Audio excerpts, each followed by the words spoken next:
What if I told you the life you keep praying for is waiting on you to stop acting like a side character in it? Not next year, not when they apologize, not when the money comes in, but right now. You guys, this is not motivation. This is not light a candle and hope. This is law. And the law is simple. Your life is not reacting to your wishes. No, it's responding to who you believe you are. Let me say that again slowly. Your life, well, it's not reacting to your wishes, you guys. It's not a genie. It's responding to who you believe you are. Because most people are out here trying to change their circumstances while fiercely protecting the identity that created them. Let me give you an idea. That's like mopping the floor while the sink is still overflowing and then blaming the mop. So let me tell you a story. I knew a woman who said constantly, "Oh, nothing ever works out for me." Oh, she said it casually, like it was a cute personality trait. I don't know, maybe like it belonged in a coffee mug or something. She'd even go on to say, "Nothing ever works out for me." Well, guess what? Flights got delayed, deals fell through, men ghosted her, parking tickets found her like heat-seeking missiles. And she would say, "See, Monet, I told you." No, no, life told you after you told it who you really are. The mirror just reflected the face she insisted on making.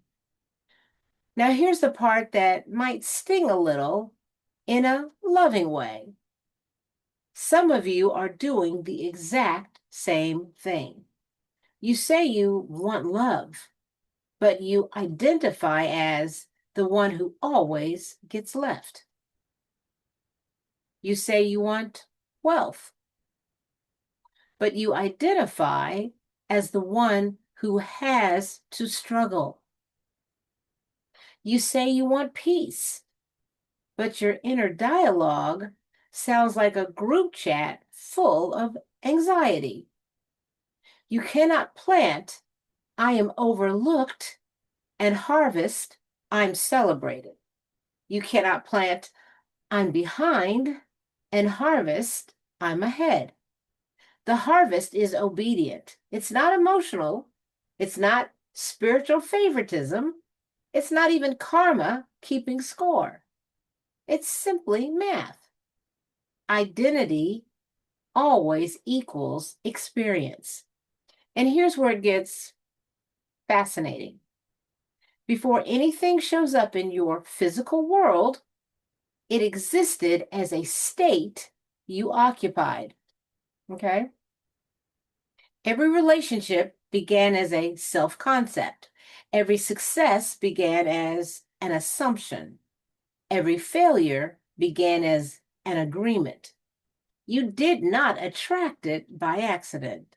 You became it. And becoming is quiet.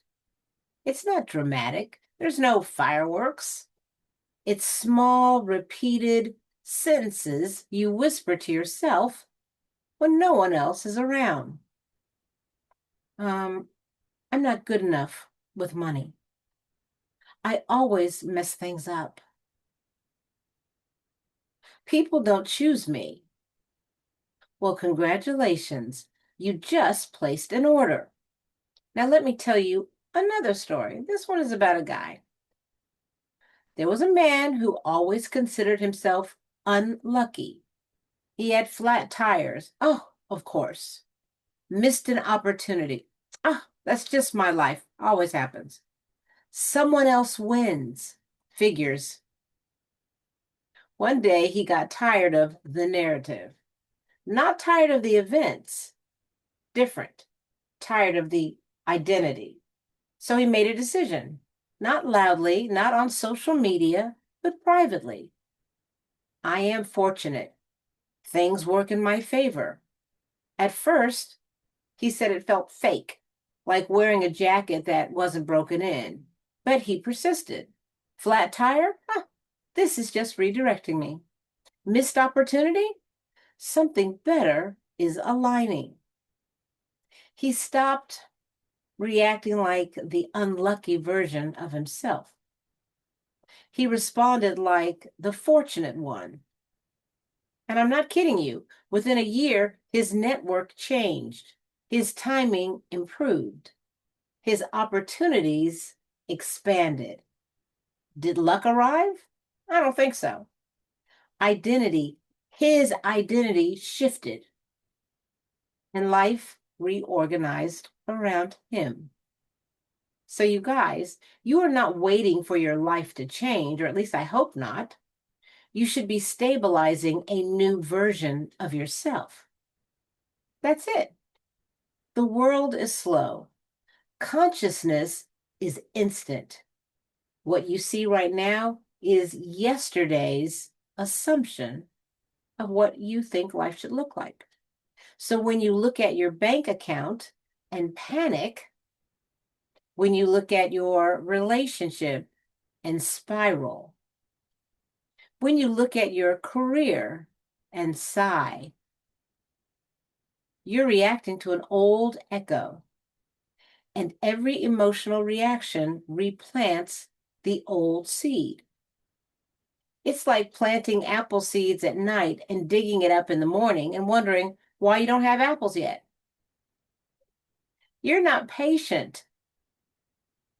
You are paranoid because you can't see it growing under the ground. Doesn't mean it's not doing it, though, because it is. And then on top of it, you're interrupting the growth because you can't see it.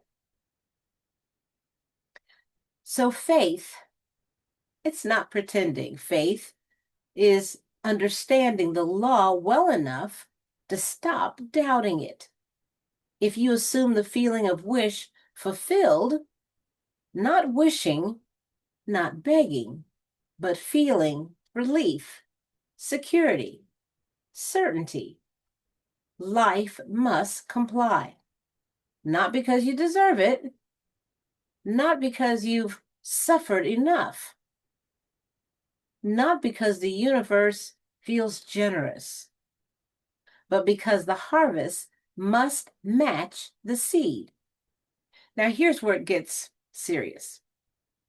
You cannot visit the new identity at night and divorce it by morning.